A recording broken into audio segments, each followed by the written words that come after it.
506 BC east Asia में एक बेहद ही सुंदर देश था जहाँ छोटे छोटे राज्य में बटा हुआ था। उस समय की बात है, एक छोटे से गांव जो हरे भरे पहाड़ियों में बसा था, जहाँ बेहद ही सुंदर नदियाँ बहती थी। वहाँ एक बहादुर युवा रहता था जिसका नाम रवि था। वो बेहद साधारण परिवार से था, सभी गाँव वालों की तरह, पर उसकी अत्यंत साहस और अटल संकल्प के लिए गांव भर में जाना जाता था। गांव एक अन्नाई राजा के अधीन था जो गांव वालों पर भारी जुल्म करता था और अपने स्वार्थ के लिए उन गांव वालों से ज़्यादा लगान भी वसूल करता था। गांव वाले बहुत ही परेशान थे। एक दिन रवि ने फैसला लिया कि वह और नहीं देख सकता कि उसके साथी गांव वाले दुखी होते हैं। उसने नए पड़ोसी राज्यों से मदद मांगने की ठान ली और उस राज्य की तरफ यात्रा पर जाने का संकल्प किया। उसका एक दोस्त जो उसी गांव में रहता था, उसने भी रवि के साथ जाने का स्थिर किया। रवि ने आपत्ति की पर वह नहीं माना। वह दोनों, रवि और सौरभ, अपनी यात्रा पर निकल गए। जाते समय गांव वालों ने उनको ज़रूरी सामान और अपना आशीर्वाद दिया। 7 दिनों के लगातार सफ़र के बाद वो पहाड़ियों और जंगलों को पार कर एक रेगिस्तान में आ पहुँचे। उन्होंने इससे पहले रेगिस्तान नहीं देखा था, इसलिए उनको पता भी नहीं था कि इसमें कितनी खतरनाक चीज़ें हो सकती है। उनका दिन तो जैसे तैसे गुजर गया, पर रात को उन्हें एक इम्तिहान देना था जिसके बारे में उनको पता भी नहीं था।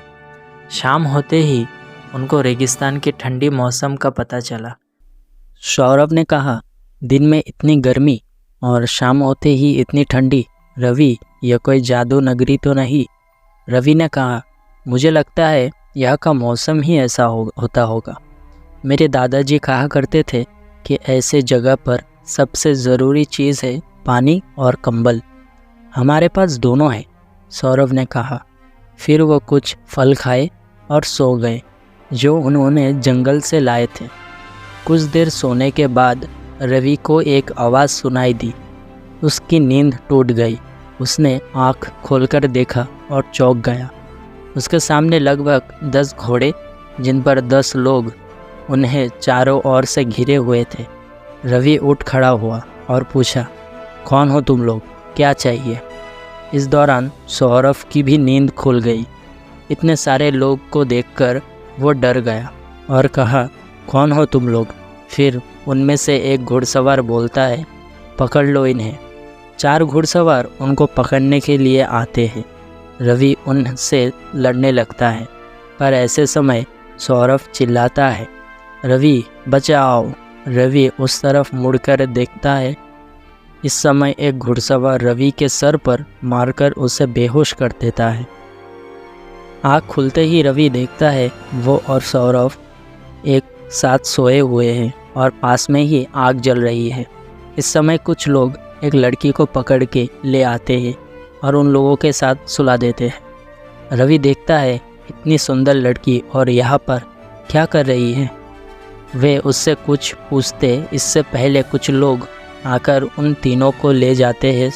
सौरभ अभी भी बेहोश होता है। रवि उसके लिए बहुत चिंतित होता है। उन लोगों को एक भयानक दिखने वाले एक आदमी के पास ले जाया जाता है। रवि को लगता है ये सरदार होगा। वह आदमी पूछता है, कौन हो तुम लोग और मेरे इलाके में क्या कर रहे हो?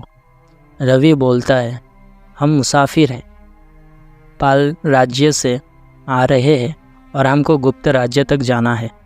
इस समय एक आदमी पानी लाके सौरभ के मुंह पर मारता है। रवि चिल्ला के कहता है, क्या कर रहे हो? सरदार कहता है, कुछ नहीं, इससे उसकी नींद खुल जाएगी। सौरभ जाग जाता है। ये देखकर रवि शांत होता है और पूछता है, तुम लोग कौन हो? हमें ऐसे पकड़ कर क्यों रखा है? सरदार कहता है, मैं यहाँ का सरदार हूँ, मैं भीम हूँ और ये मेरा इलाका है। हम लुटेरे हैं। रवि कहता है, हमें छोड़ दो, हमने तुम्हारा क्या बिगाड़ा है? सरदार कहता है, जो भी तुम्हारे पास है वो सब मुझको दे दो और चले जाओ।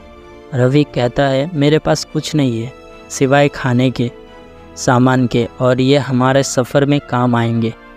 इस समय सरदार कहता है कि तुम कहाँ से आ रहे हो? हम पाल राज्य से आ रहे हैं। रवि कहता है, तो तुम विक्रम पाल को तो पहचानते होगे? रवि चौंक कर कहता है, हाँ, वो मेरे दादाजी है। सरदार ने कहा, अफसोस, वो तो और नहीं रहे। फिर रवि बोलता है, नहीं, वो जिंदा है और हमारे साथ ही रह रहे हैं। ये सुनकर वो सरदार खुशी के मारे रवि का हाथ पकड़ के कहता है, मुझे उनसे मिलना है, अभी चलो। रवि कहता है, पर क्यों? सरदार कहते हैं, वो हमारे सरदार थे, उन्होंने हमें बचाने के लिए खुद की कुर्बानी दी। पर अब जब सुनता हूँ कि वो ज़िंदा है, मुझे बहुत खुशी हो रही है। रवि ने कहा कि मैं अब सफ़र पे हूँ। जब मैं इस सफ़र से वापस जाऊँगा तब मैं आपको हमारे गांव ले जाऊँगा।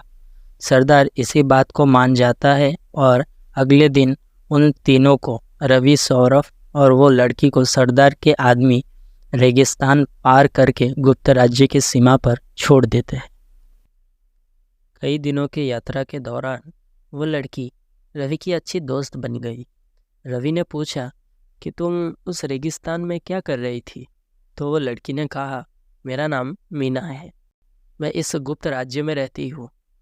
मैं और मेरी सहेलियाँ शिकार के लिए इसी जंगल में आए थे। शिकार के दौरान मैं उनसे अलग हो गई और एक बड़े तूफान में फंस गई। उसके बाद मुझे कुछ पता नहीं। फिर मैं तुम लोगों से मिली। सौरभ ने कहा, अच्छा है, हमें भी एक दोस्त मिल गई। फिर वो सब हंसने लगे। आखिरकार 15 दिन के सफ़र के बाद रवि, सौरभ और मीना एक भव्य महल में पहुँचे, जहाँ वो रानी लीला से मिले। मीना को देखते ही रानी लीला खुशी से उसको पकड़कर रो पड़ी और कहा, बहन, तुम कहाँ चली गई थी? मैंने तुम्हें कहाँ कहाँ नहीं ढूंढा। मीना ने कहा, मैं तूफान में फंसकर डाकू के हाथ लग गई थी और इन्होंने मेरी जान बचाई। रानी ने उन दोनों को देखा और कहा, तुम लोग कहाँ से आए हो? रवि ने कहा, हम पाल राज्य से आए हैं आपकी सहायता मांगने। मेरी सहायता? रानी ने कहा, हाँ रानी, हमारे राजा बहुत अत्याचारी है। हमारा उस राज्य में रहना मुश्किल हो रहा है। हम उनके विरुद्ध जंग करने के लिए आपकी सहायता मांगने आए हैं और हम जानते हैं कि आप ज्ञान, दया और सेवा के लिए जानी जाती है। रानी राजी हुई। रानी के मार्गदर्शन से रवि ने एक योजना बनाई, अन्य गांवों के मदद मांगने और अन्य राज्यों के राज को गिराने के लिए। रवि की यात्रा जारी रही। जब वह गांव से गांव अपनी कहानी बताता गया, उसके साथ दिया सौरभ और मीना ने। उन्होंने लोगों को अपनी उचित उद्देश्य में शामिल होने के लिए प्रेरणा देते गए। धीरे धीरे गांव वालों और योद्धा की एक संगठित समूह तैयार हुआ, जिन्होंने अपने देश को अन्यायी राजा के शासन से मुक्त कराने की एक साजिश के लिए एक हो गए। बगावत अपनी चरम पर थी। जब ये संघर्ष बढ़ती गई, उसका समाचार छुपा नहीं रहा, अन्यायी राजा के कानों तक पहुंच ही गया। ये अब होने पर उसने अपने सेना भेजी समर्थन को पीसने के लिए। आखिरी युद्ध भयंकर और तेज था। दोनों पक्ष ने अटल संकल्प दिखाया।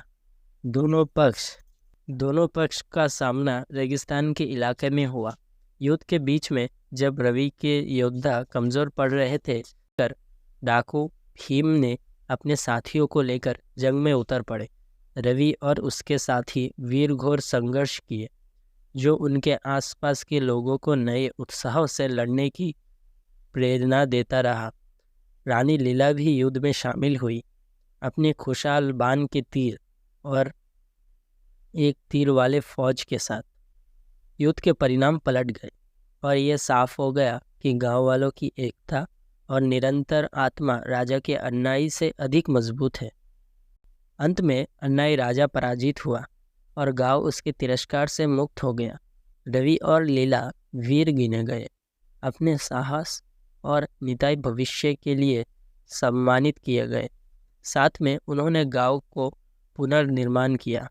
सुख और समृद्धि का एक युग प्रारंभ हुआ। और इस प्रकार रवि और रानी लीला ने साहस और दृढ़ संकल्प की कहानी पहाड़ियों और घाटों घाटों में गूंजती रही, सबको याद दिलाती हुई कि चुनौती का सामना करते हुए भी एकता और अटल भविष्य के लिए संघर्ष और अनिवार्य भावना विजय और एक उज्जवल भविष्य के लिए ले जा सकती है। युद्ध खत्म होने के बाद रवि भीम को लेकर अपने देश जाता है और अपने दादाजी से मिलाता है। भीम खुशी के आंसू रोता है और दादा के चरणों में गिर जाता है।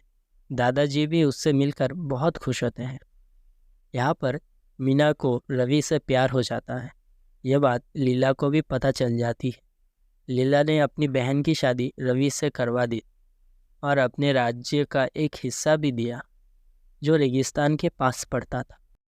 उन्होंने अपने राज्य का नाम अपने होने वाले बच्चे के नाम पर रखने का सोचा।